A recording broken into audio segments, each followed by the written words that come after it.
Your child says, "Mom, I'm gay." You want to shove those words back and put the lid on, but you can't. Your child is gay. This goes against everything you've been taught. It was not what you had in mind, and you instantly wonder where you went wrong. When you became a parent, you knew to expect the unexpected. But for many Christian parents, nothing can prepare them to hear that their beloved child is gay.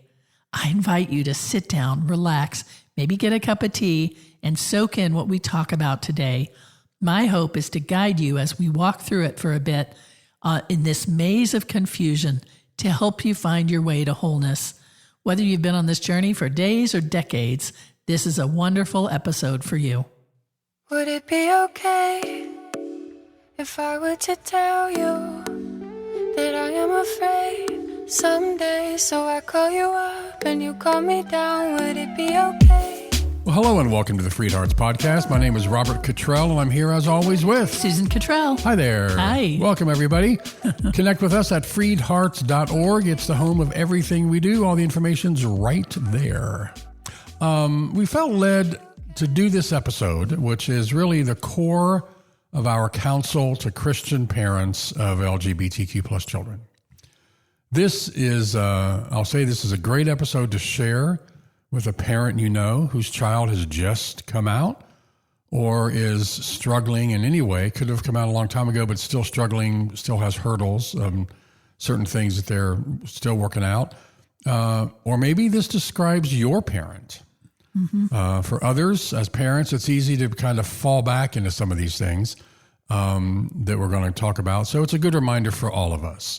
And as we have teased last week and the week before, it's part of a special announcement, a brand new free Beloved Adventures course. And we're going to tell you all about that at the end of the episode today. So your child says, "Mom, Dad, I'm gay. I'm trans." Yeah, you want to shove those words back in and put the lid on, but you can't. Your child's gay or trans, and this goes against everything you've been taught. It was not what you had in mind, and you instantly wonder where you went wrong. When you became a parent, you knew to expect the unexpected. But for many Christian parents, nothing can prepare them to hear that their beloved child is gay. This is the child you've cradled, spoon-fed mashed bananas, and dreamed a beautiful future for. How could this be? What will the church say? What will your friends say? What does the future hold? You can't even get your head around this. Yeah. I mean, if you are a Christian parent or family member or friend to whom a loved one has come out as lesbian or gay or bisexual or transgender or queer, or maybe even words you don't even recognize, or maybe they're still sorting through it all, then this is for you. So I invite you to sit down, relax, maybe get a cup of tea, and soak in what I'm going to tell you. My hope is to guide you as we walk through this for a bit, through this maze of confusion, to help you find your way to wholeness. In many Christian circles, this is not good news, and you may begin to spiral into reflection and self-searching. We'll get to that. But at the bottom of all of this is not about you. Most parents' first mistake is to make it about them instead of about their child. So let's talk about some of the major stumbling blocks for Christian parents. Yeah. So why don't I read the stumbling block and you can talk about it? Yeah? Okay. Number 1, this is not an offense against you. Yeah, this is not something your child did to you. They did not choose gayness to rebel against you, to get back at you or make your life miserable. In fact, it really has nothing to do with you. You didn't cause this. It's not a failure on your part. As a younger Christian, I was taught that homosexuality is a sin. I believed that trauma somewhere in someone's past caused it, even if I didn't remember it. To my surprise, God completely shifted my understanding and revealed to me the many people who had a great childhood and are still gay. And God also reminded me of the many straight people who had traumatic childhoods, yet remained straight. So your expectation may be laying shattered at your feet, But those are your expectations for your child. Quite simply, they may not be God's expectations for your child. You know, your dreams may be shattered for your child, but those are your dreams for your child. Their dreams may just be coming true. And that's a beautiful thing. Mm-hmm. Number 2, this is not news to your child. They likely did not tell you the first time they noticed their crush on someone of the same sex or felt that they were different in some way. In fact, they probably have lived with this quite some time. They had to discover how true it was. They had to watch other young teens grow into puberty and realize they weren't developing the same feelings. Perhaps they dated the opposite gender to see if passion might develop, and yet none did. By the time they come out to you, they're pretty sure of what they're saying. You may have to work through a slate of brand new emotions about this, and your emotions will affect your child, but theirs are not brand new. Please do not ask them if they're sure, if maybe they want to take a little time and see what happens. Instead, consider the journey they've been through. Ask them things like, when did you know? How long have you felt this way? And tell them how grateful you are that they're including you, that they don't have to go through this alone anymore. Yeah.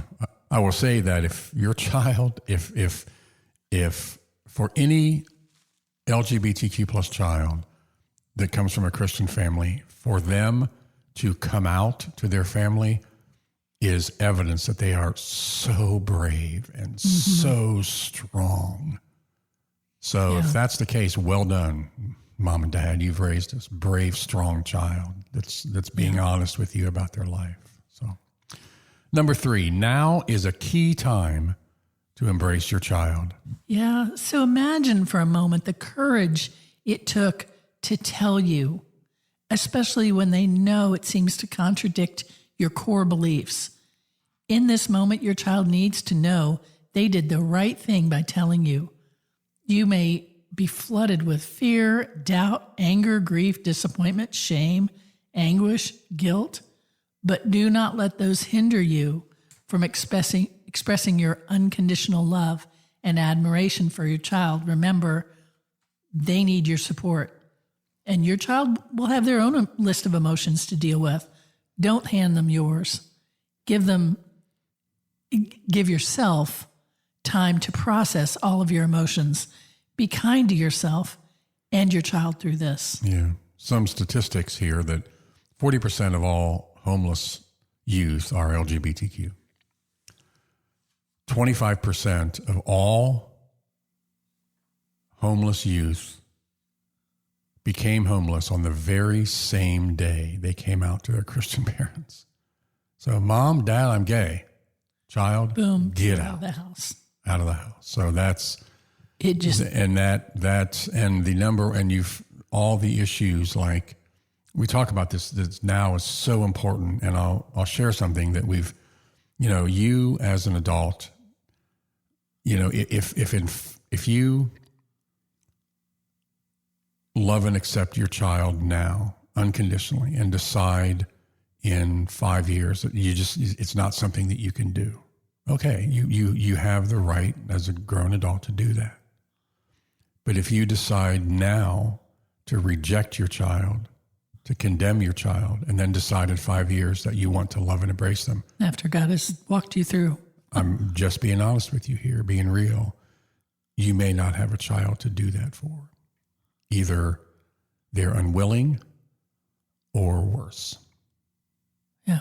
The number one cause of a lot of the issues that youth and LGBTQ youth face, self-harm, suicide, drug abuse, things like that, is faith-based family rejection. So now is a key time to embrace your child. Yeah, we don't make other decisions, big decisions, instantly. We take time and we look at all the aspects and we sort it out. Yeah. So err on the side of love and trust God with everything else here. Number 4, they were terrified to tell you. Yeah, boy, that risk they took is real.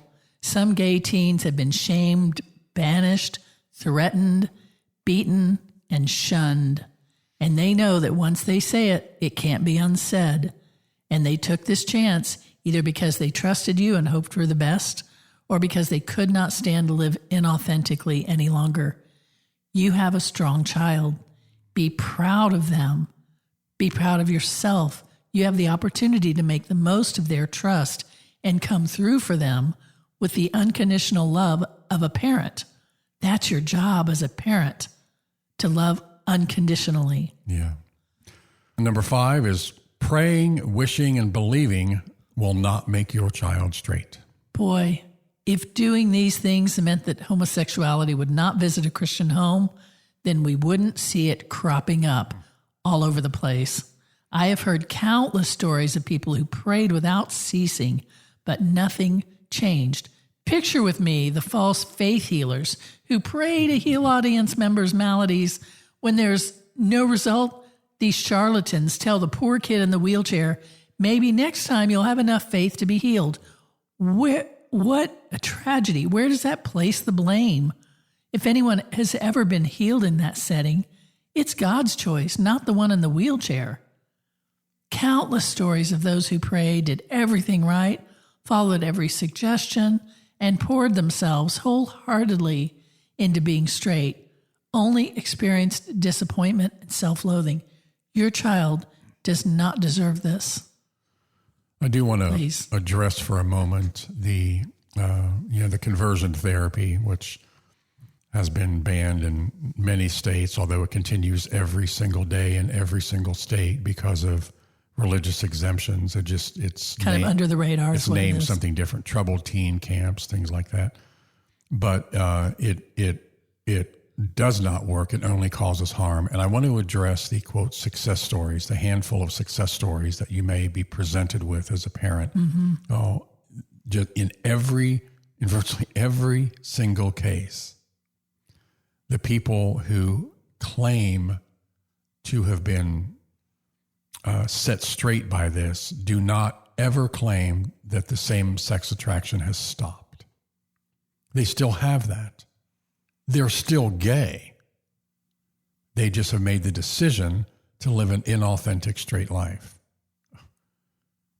It breaks my heart for them and their maybe eventual spouse or children. It just breaks my heart. But those success stories do not make the claim that the attraction went away. In other words, they're still gay. Just want to make that clear. We know the president, the last president of Exodus International, which was the biggest organization in the world for conversion therapy. Right. And he said, I know all those guys, all those people that are claiming, they're in a straight marriage now. They're all still gay. Yeah. They'll tell you they're all still gay, but they're just denying that. Yeah. If you themselves. search, we did a couple of podcast episodes specifically on conversion therapy. You might want to look for those. So, okay, number 6. For teens, there are still many changes to come. Don't panic. Let them discover themselves. What did you know at 16 that you feel the same way about today? Not much. But come to think of it, sexual orientation is probably one of the few things you were sure about. Yeah. Do not require, please, a certain life path for your child at this time when the world is their oyster. Haven't we yet learned how crippling it is to have to please someone else, to have to please our parents? Please don't tell them this is a phase that will wear off. Acknowledge how far they've come, that they have an exciting future, and that you'll be with them every step of that way. If they discover that their orientation may not be what they thought, then they alone will discover that. Telling them they're praying, that you're praying they change, or that they'll straighten out as they get older, will only distance them from you. And what I mean by change is not that they're going to become straight, but they may have thought they were bisexual, but they realize they're really gay, or something like that. But it's not going to disappear, this thing that's going on with them. And the more you try, the more we as parents try, the more we're going to hurt them. Yeah. Wound them. Yeah. Again, the number one cause of all these issues of faith-based family rejection. They need you now. You are the safe harbor. Home, mom, dad, you're supposed to be the safe harbor where they're always loved, no matter what. Yes. No matter what. Don't shatter that for them. Yes. Again, being gay is not a choice. Whether or not you accept them unconditionally is a choice. You're the one with that choice. So. Number 7, adult children are out of your hands. Even more than teens, adult children are beyond your parental authority. You've done your best as a parent, however flawed you were, and I say that because we all were flawed in a, whatever ways. It's time now to trust God with this child you've raised. Embrace them and love them. Do not shun them or take other action which will only alienate you from their lives. You don't want that.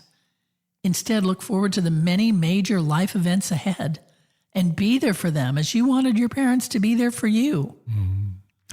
Yeah. I've met a lot of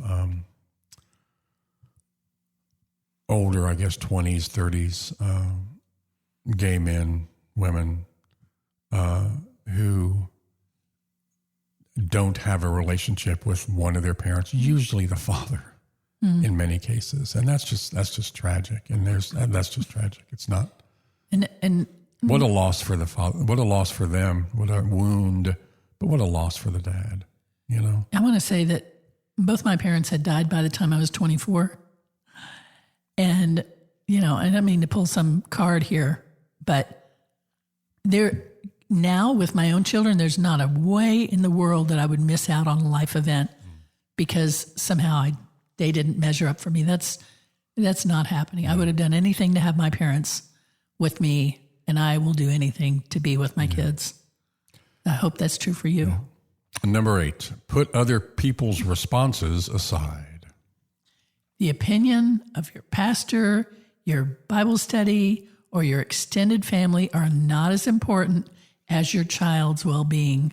Put others' opinions aside and focus on how God would lead you specifically. Remember, God leads us, not everyone around us, in the same path we're on. If you can't say in your heart that your child's more important than others' opinions, then seek the Lord about this and ask. And ask God to restore your priorities. Yeah. Number 9, bear your child's burdens. Yes.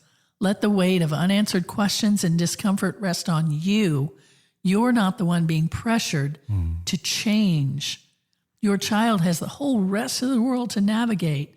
You're uniquely equipped to help bear their burden.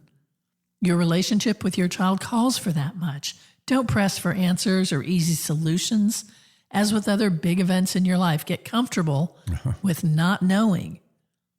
I think God wants us a lot more comfortable with not knowing and patiently let God reveal answers as they're needed in God's timing instead of in your timing and our timing. Yeah, I think that's so good. I think that, if we could just really rest in how much we are loved by God, how much our child is loved by God, how much God's spirit, the universe, is in control of everything, then we could rest in that and not be so consumed by the hows and the hows and the details and all that kind of stuff. Yes. So.